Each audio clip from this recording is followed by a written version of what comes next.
안녕하세요. 헌터입니다. 오늘 분석해볼 기업은 SK 하이닉스입니다.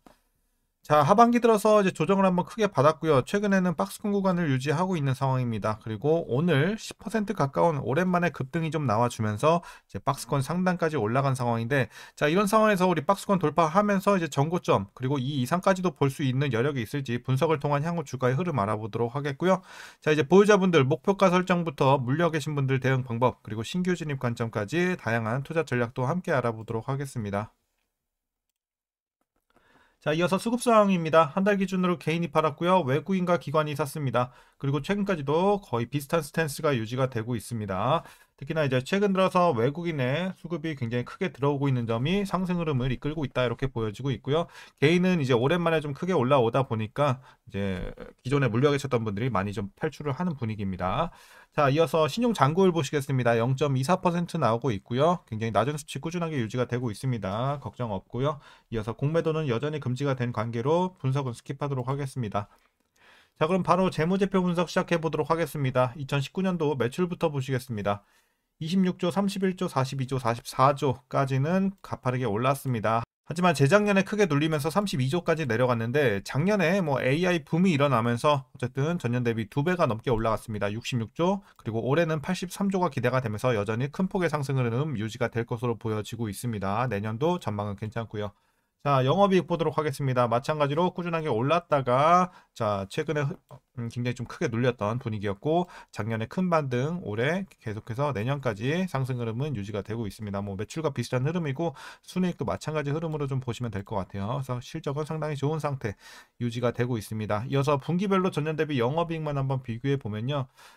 자, 지난 3분기에 적자에서 흑자 전환 좀 해주면서 어쨌든 7조 대까지 좋은 흐름이 이어졌고요. 그리고 4분기에도 3천억에서 8조, 마찬가지로 1분기, 2분기도 각각 2조에서 5조 대인데 7조 대까지 올라가는 모습. 그래서 지금 실적은 전년 대비해서 계속해서 올라가고 있는 상황이다. 그리고 분기별로는 거의 7조에서 8조 왔다 갔다 하고 있는 모습이죠. 자, 이어서 이제 부채 비율 살펴보도록 하겠습니다. 30대에서 50대, 60대, 그리고 80까지 올랐었는데, 자, 점점 떨어지면서 올해는 40대까지 내려오는 모습입니다. 그래서 뭐 과거에도 그렇게 높진 않았는데, 최근에 더욱더 안정적인 모습을 보여주고 있습니다. 부채 걱정 없고요.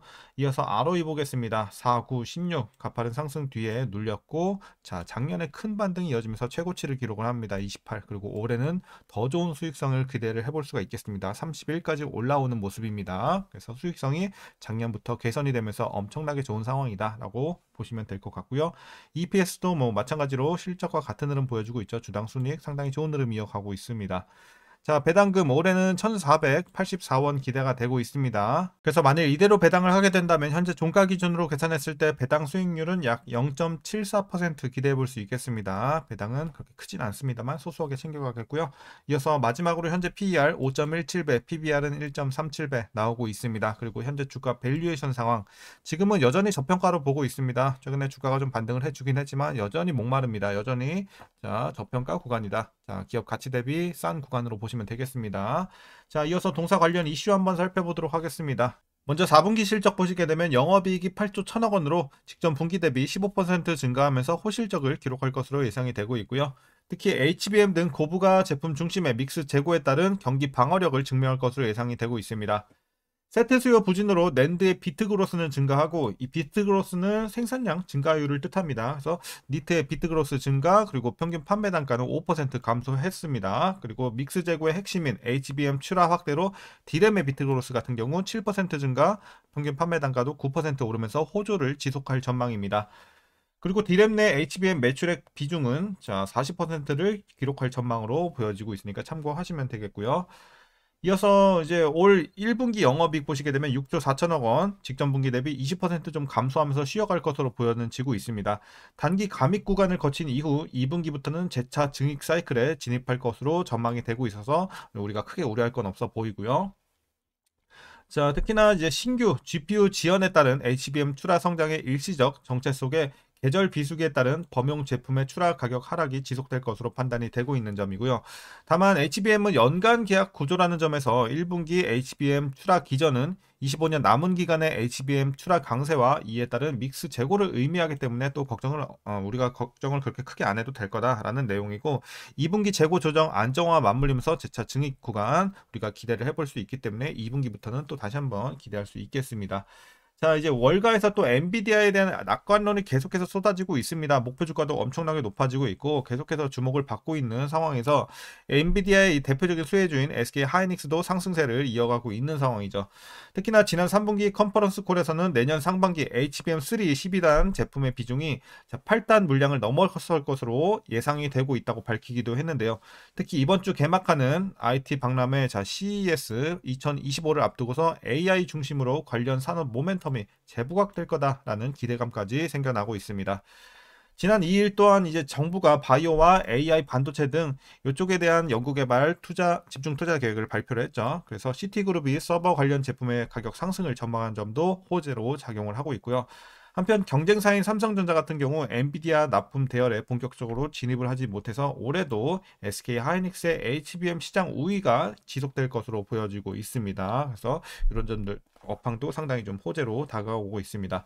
자, 이제 마지막 이슈입니다. 대규모 AI 투자를 지속하는 북미 데이터 센터 업체들이 GPU에 이어 ESSD 수요를 또 크게 늘리고 있어서 수요는 앞으로도 견조할 것으로 예상이 되는 점도 긍정적입니다. 자, 최근에 이슈 이렇게 좀 정리하도록 하겠습니다. 내용은 좀 길었는데 어쨌든 상당히 좋은 호재들이 많이 나와 있는 상황입니다. 자, 뭐 한 가지 그나마 좀 아쉬운 거라면 아직 일단 트럼프 집권했을 때 어떤 식으로 좀 정책을 구체적으로 펼칠지 여기에 대한 불이익이 얼마나 좀 클지는 조금 더 우리가 지켜는 봐야 되겠지만 어쨌든 전반적인 그거를 제외하고 나머지는 상당히 좋은 지금 호재들이 가득한 상황입니다. 자, 그럼 마지막으로 여러분들 이제 투자 전략 설명드리면서 영상 마치도록 하겠습니다. 자, 먼저 이제 신규 진입 관점입니다. 지금 들어가기도 괜찮은 구간으로 보고 있습니다. 물론 미리 들어가신 분들은 훨씬 더 잘하셨다고 보고 있고 지금 좀 올라오긴 했지만 여전히 지금도 싸다. 지금도 괜찮은 구간이다라고 말씀드리겠습니다. 다만 오늘 급등이 좀 크게 나왔기 때문에 이제 혹시나 내일 좀 차익 매물이 살짝 나올 수는 있어요. 그래서 그런 것들 좀 기대해보고 약간 조정이 나왔을 때 신규 진입하는 게 더 좋을 것 같습니다. 다만 여기서 막 큰 폭의 하락이 다시 한번 막 9% 올랐는데 다음날 또 9% 하락 뭐 이런 식의 큰 하락이 진행될 것 같진 않아요. 그래서 약간의 조정을 좀 기대해보고 그때 들어가자 이렇게 좀 말씀드리도록 하겠습니다.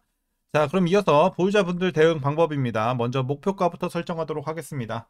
자, 현재 목표가는 30만 원 보고 있습니다. 전고점 돌파는 시간 문제로 보고 있어요. 그래서 이제 전고점 훨씬 위까지 보는 게 맞다. 지금 실적도 그만큼 엄청 잘 나오고 있는 상황이기 때문에 지금은 상당한 저평가 구간입니다. 그래서 우리가 좀 업사이드가 많이 열려 있는 상황이다라고 우리가 충분히 볼 수가 있는 상황이죠. 그래서 30만 원 제시를 해드리도록 하겠고 중장기로 대응하시면서 올해 내내 좀 꾸준히 보유하시는 전략이 좋아 보입니다. 그럼 이제 마지막으로 위에서 물려 계신 분들 대응 방법입니다. 자, 이제 주가가 최근에 많이 올라온 만큼 이제 하락폭이 고점에서 물렸어도 아주 크진 않거든요. 그렇기 때문에 제가 라인 하나만 드릴 거예요. 23만 원.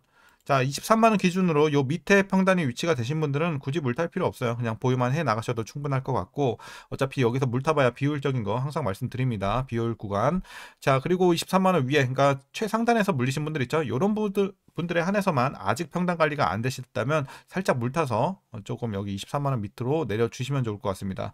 물론 요 밑에서 미리 타셨으면 굉장히 잘하신 거죠. 이런 구간에서 반등 나왔을 때 타는 게 가장 베스트고 지금도 아직 평단 관리가 안 됐다면 앞으로는 올라갈 일만 남은 상황이기 때문에 여러분들이 웬만하면 좀 빨리 타셔야 됩니다. 고점에 완전 최고점에 계신 분들. 그래서 꼭 23만 원 위에 계신 분들은 늦었지만 지금이라도 꼭 물타기 진행을 하시길 바랍니다. 그래서 23만 원 밑에만 안착시켜 주시고 보유하시는 전략 말씀드리도록 하겠습니다.